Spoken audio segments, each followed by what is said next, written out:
So then it'll show that your message has been saved. And if you scroll down a little bit, you'll see that the first message is listed right here. Now, what you want to take note of is a couple things. Number one, you want to take note of the spam score. Aweber has built-in functionality where it will analyze your email for you and it will tell you how susceptible your email is to being marked as spam. So ultimately, you want a spam score of 0, and you really should never have anything higher than that. If you find that your spam score is not a 0, you can go ahead and click this, and it will tell you about your score for this particular email and the score breakdown. And it will show on the meter here whether or not your email is good or bad. And if it's bad, it means it's more susceptible to being marked as spam. So ultimately, Aweber says that even if you have higher than a 0, you're probably going to be okay. But I always like to get mine to a 0. And like I mentioned, there's just no reason why you shouldn't have a 0. There's nothing that really would prevent you from having a 0 that you couldn't just remove from the email or change in the email to get your score down. So fortunately, ours is a 0. So I'm going to go back. And the other thing you want to look at here on the left is interval. Interval tells you on which day your email is set to go out.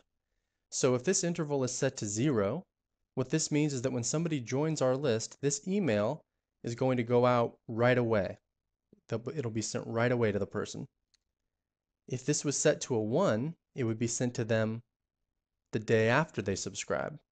If it was set to a 2, it would be sent 2 days after, a 3, 3 days after, a 5, 5 days after. So we want this set at a 0 because this is the first email that people are going to be receiving, so that's good. And Aweber will by default set the first email you load to an autoresponder sequence as 0. If you want to change this number, what you can do is, let's say that we want to add our second message, which we do, so let's click here on green. And at the very bottom of this screen, you'll see a little section called interval. And you can set the interval here. So this second email, we're going to set this interval to a 1 because we want it sent out 1 day after the previous email. So let's go back up. And what we do from here is we'd go ahead now and we'd enter lesson number 2 for our mini course.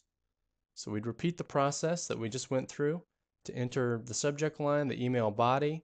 We'd format the text. We would break up paragraphs. We'd leave a cliffhanger and sign our name. So what I'm going to do is pause the video, and I'm going to go through that process now and upload all of the emails.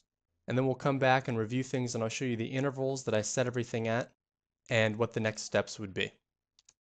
Alright, so I finished loading all of my content emails into Aweber, and as you can see, they're listed here. And right now, all of the intervals are just set to 1 and then 4, and we're going to change these all in a little bit. So now that you have all of your content emails loaded to Aweber, the next step is to go ahead and to get your 2 hard sell emails as well as your soft sell email loaded. So I'm back on the folder on my computer now where my website's located, and from here I can go into the selling emails folder, which is where I have my selling emails. So what I'm going to do is take the first one and I'm going to load this up to Aweber, and then I'm going to repeat the process with the next 2. I'm going to go ahead and pause the video while I do this, and then we'll return and do some of the final steps. Okay, so I loaded my hard sell and soft sell emails into Aweber, and I just put them all 3 at the beginning, and we're going to rearrange everything now. So this one right here, this is the soft sell, and then these 2 were both hard sells, this one and this one. And we covered the creation of these emails in an earlier module. So what I'm going to do is go ahead and put one of my hard sells in position number 1. There's a reason for that that I'll explain in a second. I think it's going to be this one, the number 1 Cichlid Care resource. I'm just going to drag it, and you'll see that Aweber allows you to grab it and just move it up like that. So when you see your pointer turn into one of those 4-pronged cursors, you can go ahead and do it. So I just moved it up there. Then my second one, I'm going to go ahead and move, and it would be, this is my soft sell. So I want to go hard sell, soft sell, hard sell. So I'm going to take my soft sell and move it into this position, and I might have to move it again. Now my hard sell, my second hard sell, Awesome Cichlid Care Resource, I'm going to take and move it down to like email 7 or 8. So I'll put it there for now. And then this hard cell is in number 3, but I want to put it in the number 4 spot, so I'll move it there. So I have my hard cell in spot 1, I have my soft cell in spot 4, and then I have another hard cell right down here in spot 7. So what's the logic behind the placement for these? Well, the first thing is you want to have a hard cell right out of the gates. And a lot of people are wondering, why is that the case? Don't you want to ease the person into the mini course? No, because when somebody opts in to a form on your website, that's really when the person is the most active. So psychologically, they've just made a commitment to your website. So now what you want to do is it's called escalating commitment. When the prospect is hot, so to speak, you want to escalate commitment by making an even greater offer. So your offer to opt in was, okay, opt in, you're going to get my free mini course. And now what you're going to do is say, all right, well, here's another resource where you might want to learn even more, and you're going to refer people to the Beta Fish ebook, or excuse me, to the Cichlid Fish ebook. And that's what I mean by escalating commitment. So these emails, again, they're available to download in your resources section so you can see what they are. HS1, this is the one that we put into the number 1 position. HS2 is the one that we put into the number 7 position. And SS1, this is the one that we put into the number 4 position. So going back now and looking at this entire email course from sort of a bird's eye view, you can see that what it does is it provides a mixture of selling as well as content, but it's more content than selling. And that's one of the golden rules. You have to provide a lot of value in order to close the sale. So a lot of people who get this very first email, they're not going to buy the book that you're recommending. But then they're going to get another email, and this one about species, and it's just going to be pure content, pure value. They're going to say, oh, that was nice. And they're going to get another email with even more content and more value.